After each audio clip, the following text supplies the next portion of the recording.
you want to speak about any relative or any family member, तो देखो what we are doing, हम लोग ना ट्रांसलेट करने लगते हैं. तो we need not to translate it. हम लोग को क्या करना है, we have to keep some key point to speak. देखो you don't have to memorize. यदि रट्टा लगा लिए तो अंग्रेजी नहीं बोल पाओगे. You don't have to memorize. You need to pinpoint some of the key point कि हमको क्या बोलना है. मैंने बोला था कि एक मेल मेंबर लेना और एक फीमेल मेंबर लेना, because you have to speak about 2 family member. तो you should take 1 male member and 1 female member, क्योंकि मेल मेंबर में you are going to use he और फीमेल मेंबर में you are going to use she. तो he और she का combination बन जाएगा. Now just see, today you are going to speak, I am just taking an example of your mother और your father, है ना. तो how you are going to speak, like good evening everyone, whatever is greetings, good evening everyone, you have to give greetings everyone. My name is XYZ, है ना. I am going to speak about my mother, my father, जिसके भी बारे में बोलना है. I am going to speak. good evening के बाद greetings दोगे, फिर बोलोगे I am greetings जो अभिवादन करते हो कि good evening, good morning, whatever, है ना. My name is this, यहाँ पे बोलते हैं I am going to speak about my father, mother, जो भी है रिलेटिव है, my grand parents, my younger brother, जो भी है. नाउ अब क्या बोलो कि नेम इज उनका या हर नेम इज, यदि फीमेल है तो उनका, for female and for male, है ना. नेम इज, उनका नाम बताओ, उनका नाम क्या है. ही और सी इज, ही या सी वो क्या है, हाउस वाइफ है, बिजनेसमैन है, डॉक्टर है, teacher. You have to speak about profession, है ना. You have to speak about profession. He is around और she is around. He is और she is around, क्या एज है उनका, अराउंड जो भी एज है, 40 years अप्रोक्स. अच्छे से नहीं पता तो लिखो अप्रोक्स, बोलो अप्रोक्स, है ना.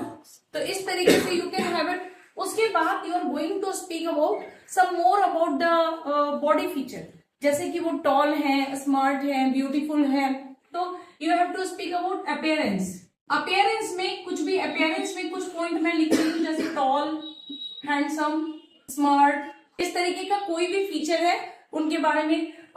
Good looking, charming, he is very good looking, he charming, है ना. ही इज वेरी हम्बल, उनकी जो फिजिकल अपीयरेंस है. फिर उनके नेचर के बारे में बताओ, उनका नेचर कैसा है. उनके नेचर के बारे में जैसे वो, उनको क्या मतलब, ही इज सॉफ्ट स्पोकन, बहुत अच्छे हैं. यहाँ पे कुछ पॉइंट है like soft spoken, caring, loving.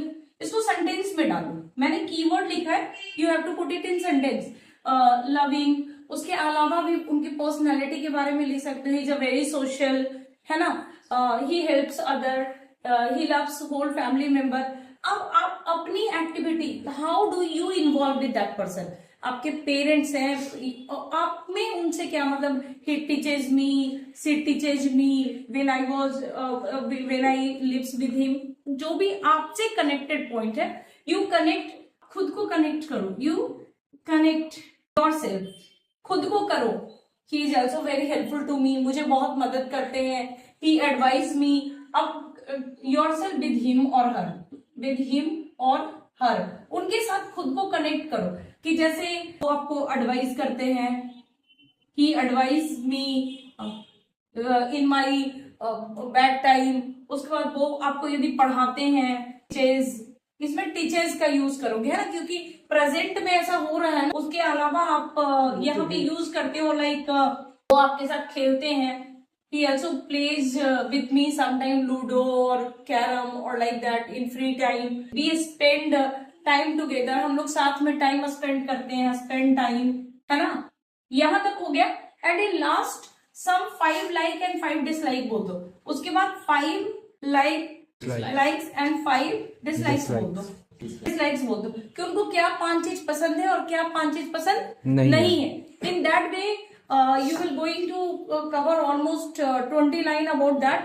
तो इस फॉर्मेट में आपको 2 कैरेक्टर के बारे में बोलना है ना. इस फॉर्मेट में आपको क्या बोलना है, 2 कैरेक्टर के बारे में. और जब अपने जुबान से बोलोगे ना, तभी यू विल लर्न इंग्लिश. यदि आपको ये लग रहा है कि हम रट्टा लगा लेंगे, तो रट्टा लगाना is a shortcut. Today you can do that, but in long term you can never do that. तो आपको लंबे रेस का घोड़ा बनना है. ये नहीं कि हम 2 सब्जेक्ट 3 टॉपिक पे रट्टा मार लिए, फिर बाद में है ना, बिजली गुल, तो it should not be like that. You should understand those kind of thing, जहां पे आपको कुछ नहीं करना है, आपको उनका इंट्रोडक्शन देना है, इंट्रोडक्शन के बाद उनका अपीयरेंस बताना, उनका नेचर बताना है, खुद से कनेक्ट करना है, उनका लाइक बताना, उनका डिसलाइक। डिसलाइक में डज नॉट का इस्तेमाल करोगे, he does not like, she does not like, वहां पे ये नहीं यूज करोगे कि ही नॉट लाइक, है ना, तो वहां पे डज का इस्तेमाल, जैसे ही डू नॉट लाइक नहीं बोलोगे। अक्सर बच्चे गलती क्या करते हैं, आई में आदत होता है ना, आई डू नॉट लाइक,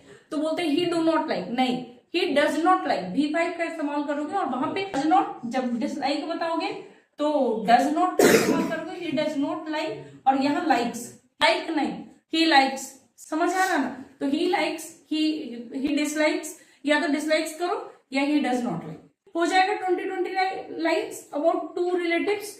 तो you have to, it's a beginning class, आसानी से कर सकते हो, आगे की क्लासेस में बढ़